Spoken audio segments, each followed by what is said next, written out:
जय हिंद। चलिए समझते हैं कि इतिहास क्या है। इतिहास बीते हुए समय की कहानी नहीं है, यह उन लोगों की कहानी है जिन्होंने पूरी दुनिया को बदली है, कभी युद्ध से तो कभी क्रांति से और कभी अपने विचारों से। मैं सुनील कुमार आपको इतिहास इस प्रकार पढ़ाऊंगा कि आप कभी भूल नहीं पाएंगे। चलिए समझते हैं कि इतिहास क्या है। इतिहास इतिहास अतीत का अध्ययन इतिहास कहलाता है। अतीत की घटनाओं का अध्ययन इतिहास कहलाता है। कि इतिहास क्या है, इतिहास किसे कहते हैं। इतिहास वह विषय है जिसमें हम अतीत की घटनाओं का अध्ययन करते हैं, अर्थात बीते हुए समय का अध्ययन करना ही इतिहास कहलाता है। तो हम समझ गए कि इतिहास किसे कहते हैं। इतिहास वह विषय है जिसमें हम अतीत की घटनाओं का अध्ययन करते हैं, इतिहास कहलाता है। इसके बाद एक पॉइंट आता है कि इतिहास का अध्ययन क्यों जरूरी है। इतिहास का अध्ययन जरूरी क्यों है, इसके बारे में कुछ 2-3 पॉइंट है जिसे देखते हैं। पहला है परंपराओं का ज्ञान।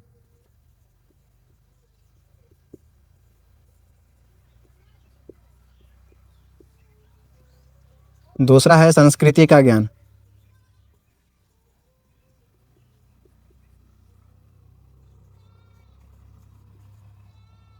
अतीत की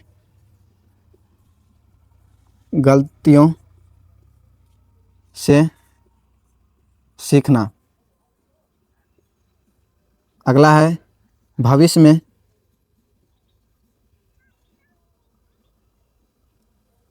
देखते हैं कि अतीत का अध्ययन क्यों जरूरी है। परंपराओं का ज्ञान। अतीत समय परंपराओं का ज्ञान होता है कि हमारे पूर्वज कैसे रहते थे। संस्कृति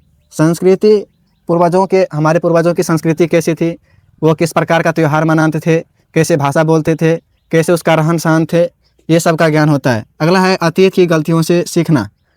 अतीत में जो गलतियाँ हो चुकी है उससे कुछ सीखें मिलती है, जिससे हम सीख के फिर दोबारा वो गलती ना करें। नेक्स्ट है भविष्य के लिए सही ज्ञान या सही निर्णय लेना। भविष्य में होने वाली जितने भी योजनाएं हैं उसमें सही निर्णय लें। अगला पॉइंट समझते हैं कि इतिहास का लेखन क्या है।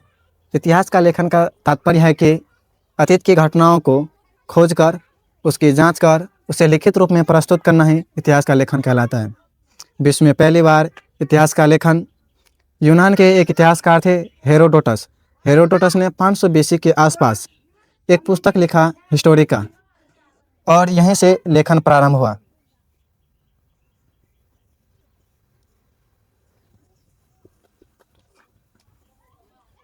हेरोडोटस इसने 500 BC के आसपास एक पुस्तक लिखी जिसका नाम है हिस्टोरिका। और इसी कारणवश हेरोडोटस को इतिहास का जनक कहते हैं।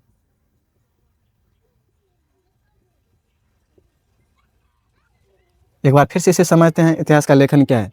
इतिहास के लेखन का सामान्य अर्थ है कि इतिहास अतीत की घटनाओं को खोजकर, उसका जांच कर, उसे लिखित रूप में प्रस्तुत करना ही इतिहास का लेखन कहलाता है।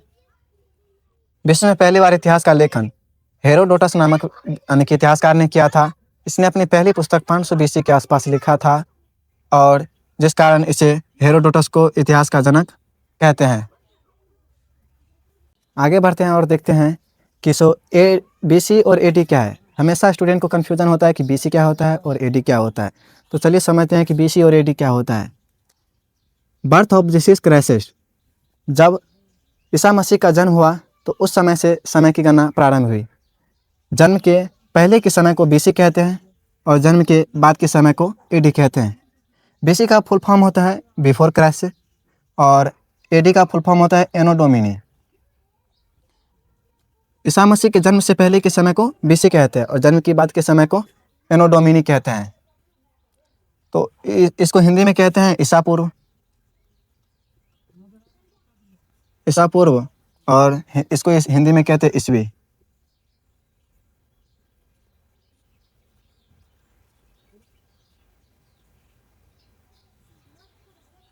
इसको हिंदी में ईसवी कहते हैं।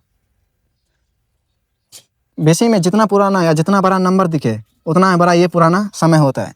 BC में जितना बड़ा नंबर होगा उतना ही पुराना समय होगा, अर्थात ईसा मसीह के जन्म से उतना समय पुराना। जैसे 500 BC का मतलब ईसा मसीह के जन्म से 500 वर्ष पहले की समय है। 3000 BC ईसा मसीह के जन्म से 3000 पहले की समय है। वहीं देखते हैं AD होता है ईसा मसीह के जन्म के बाद का समय। 1 AD, 2 AD, इसी तरह 10 AD, इसी तरह 20 AD, 50 AD। अभी चल रहा है 2026, तो 2026 ईस्वी हो जाएगी। इसमें एक कन्फ्यूजन होता है कि इसमें 0 आता है कि नहीं। काल में समय में 0 नहीं आता है, बल्कि 1 BC के बाद डायरेक्ट 1 AD आ जाता है। 1 BC के बाद डायरेक्ट 1 AD आता है, 0 नहीं आता है।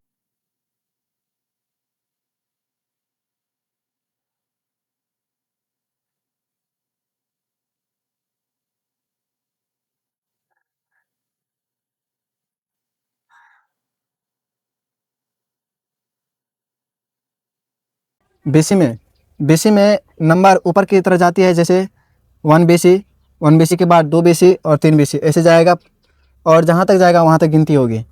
और AD में होता है 1 AD, 2 AD, 3 AD, अर्थात ये नंबर ऊपर की तरह जाएगा, उसमें पीछे की ओर जाएगा, इसमें आगे की ओर जाएगा। तो AD में नंबर आगे की ओर जाता है और BC में नंबर पीछे की ओर जाती है।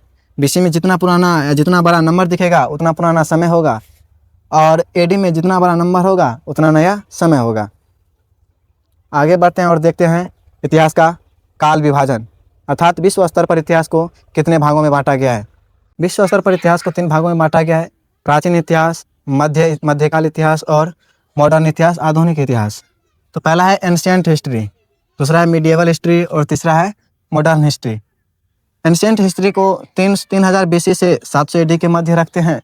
यह वह समय था जब पहली बार सभ्यता का निर्माण हुआ, जैसे मिस्र की सभ्यता, सिंधु घाटी की सभ्यता, रोम सभ्यता, चीनी सभ्यता आदि सभ्यताओं का निर्माण हुआ। इसी काल में समय की यानी कि खेती की गई, इसी समय खेती की गई। दूसरा, बड़े बड़े साम्राज्य का निर्माण हुआ। यह वह समय था जब इंसान जंगल से निकलकर सभ्यताओं की ओर आए। दूसरा है मध्यकाल, जिसमें 700 AD से 1500 AD तक आते हैं। इसमें बड़े बड़े राजा हुए, साम्राज्य बनाए गए, धर्म का प्रभाव बढ़ा और किले बनाए गए, बड़े बड़े महल बनाए गए, युद्ध लड़ा गया। यह वह समय था जो तलवारों और ताज पे था। इस समय ताकत ही सब कुछ था। अगला है modern history. Modern history 1500 AD से अभी प्रेजेंट, अर्थात अभी तक के समय को गिना जाता है। इसमें क्रांतियाँ हुई, उद्योग लगाए गए। यह वह समय है जिसने आज की दुनिया बनाई। तो आज हमने इतिहास की शुरुआत समझी है, लेकिन असली कहानी तो अब शुरू होने वाली है। कल हम समझेंगे कुछ ऐसे शब्द, जैसे मोमेंटम क्या होता है, आंदोलन क्या है, क्रांतियाँ क्या होती है, युद्ध क्या है, अभियान क्या है। ये वैसे शब्द हैं जो इतिहास को पूरी तरीके से बदल कर रख दिया। तो इसे समझ लिए तो इतिहास आसान हो जाता है। तो मिलते हैं नेक्स्ट क्लास में, तब तक के लिए जय हिंद।